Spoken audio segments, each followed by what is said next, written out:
Y mientras lo hacía, no quise interrumpirle su editorial para nada, pero ahora quería agregar lo que decía Juan Domingo Perón sobre el poder económico detrás de los gobiernos, ¿no? Perón lo denominaba con una palabra que muy pocos las conocen de pronto, ¿no? Sí, aquellos que han militado en política, que es la sinarquía.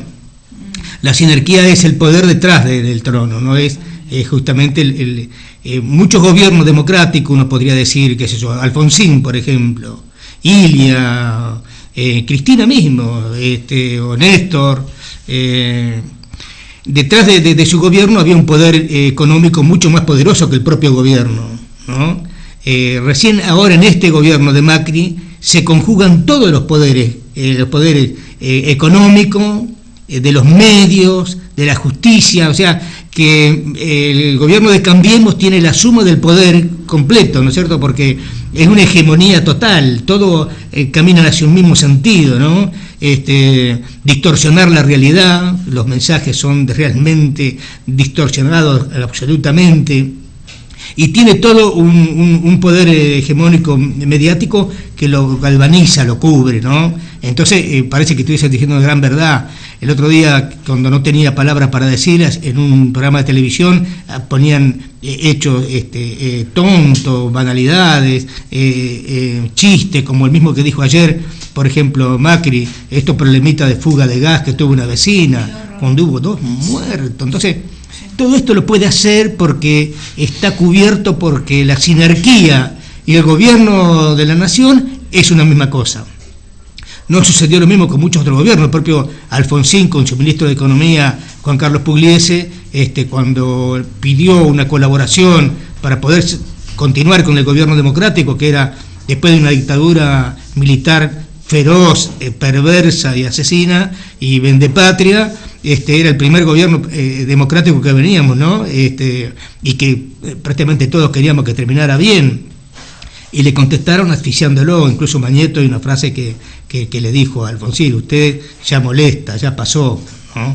Eso es la sinarquía, el poder detrás del trono. Se aplica con esta palabra que la decía Perón y que muy poco comprendía. Bueno, a mí me tocó vivir como experiencia, convivencia personal. Después del 55, la Argentina no estaba... Al no existir un proyecto nacional y popular, vamos a decirlo, ¿no es cierto?, que integre todas las facetas, todos los segmentos sociales del país, la Argentina se torna ingobernable. No se puede gobernar para un solo sector, como está ocurriendo en este momento, ¿no? Se gobierna para un sector, la plutocracia, que es el gobierno de los ricos. Entonces se benefician los grandes sectores de exportación y se ajusta hacia los jubilados con ANSES, hacia los maestros, hacia el trabajador. Entonces, se llama plutocracia, ¿cierto?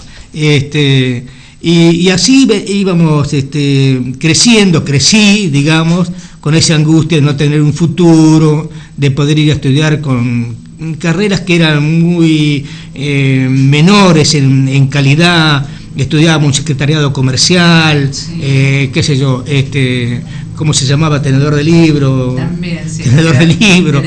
Claro, sí. Mientras que las otras capas sociales más elevadas hacían un bachiller, iban a la universidad, ¿no es cierto? Parecíamos de dos países distintos. Uno veía a las chicas y los chicos que iban a estudiar el secundario de bachiller más completo, hasta vestían distinto. Era así, ¿no es cierto? Y mientras que nosotros, bueno, pertenecíamos, como dijo esa canción, a la prole, ¿no? Pertenecíamos a la prole. Bueno, hay hechos pintorescos también, que si bien son graves, pero uno lo puede desarrollar como un tema que guarda una anécdota que es muy significativa, ¿no? Y que también algunos lo conocen, pero son los más grandes, pero la mayoría no. Cómo la municipalidad de Pehuajó fue sorteada. Se sorteó el municipio, ¿no?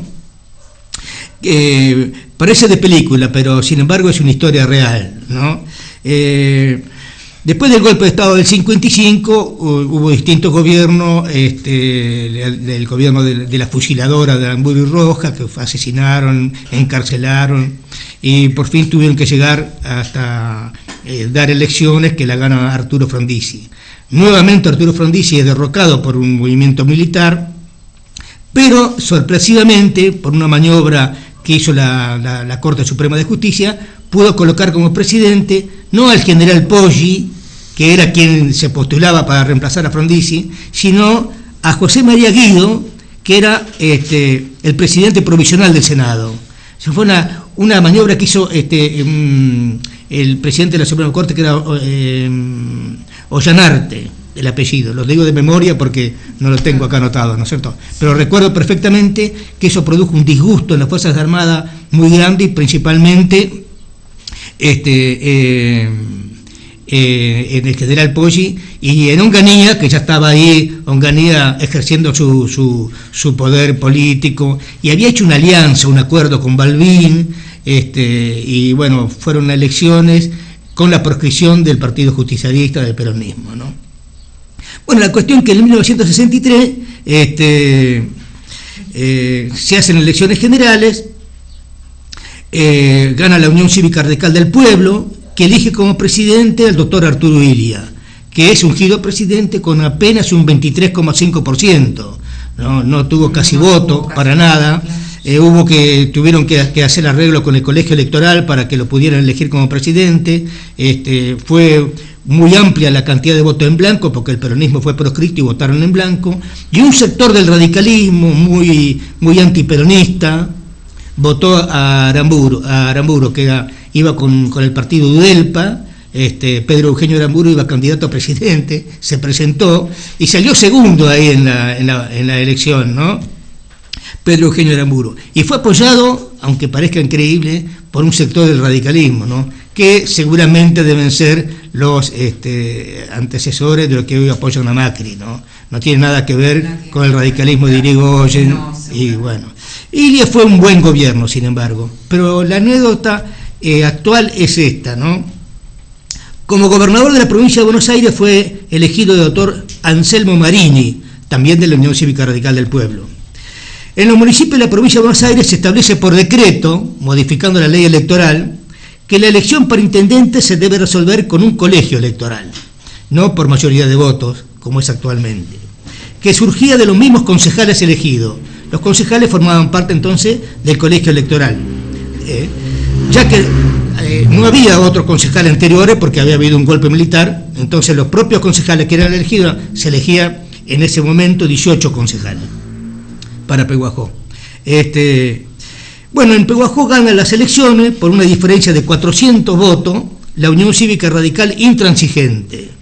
Claro, sí, intransigente. Acá ganó Yo la era Unión muy pequeña en ese tiempo, pero bueno, sí, lo he escuchado nombrar. Yo tenía 18 años.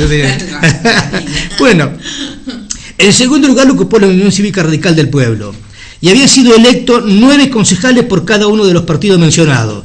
9 por la Unión Cívica Radical del Pueblo y 9 por la Unión Cívica Radical Intransigente, ¿no es cierto?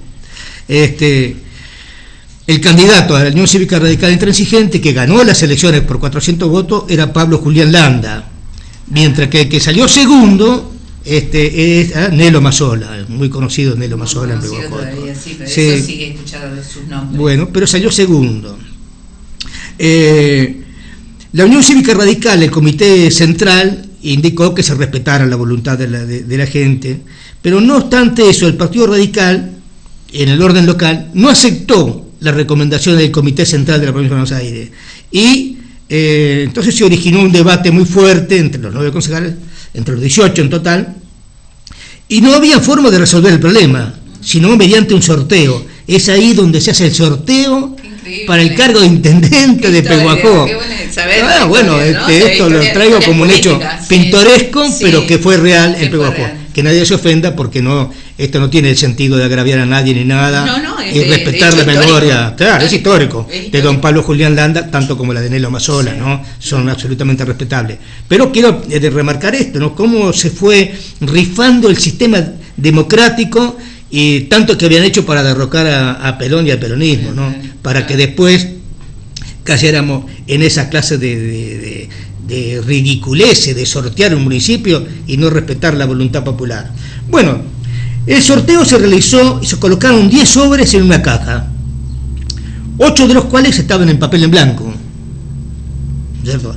Y 2 llevaban los nombres de cada uno de los candidatos, Pablo Julián Landa y Nelo Mazzola. Entre el público eligieron a un chico, que yo no recuerdo exactamente el nombre, pero creo que era Mazzarotti, que era de una firma muy conocida de fábrica de sombreros de Pehuajó. Puede haber sido, sí. Sí, ¿no es cierto? Sí. Y bueno, sacaron 7 sobres y el nombre no aparecía de ninguno. Recién en el 8º, creo que fue, salió el nombre de Nelo Mazzola y así fue elegido intendente de Pehuajó.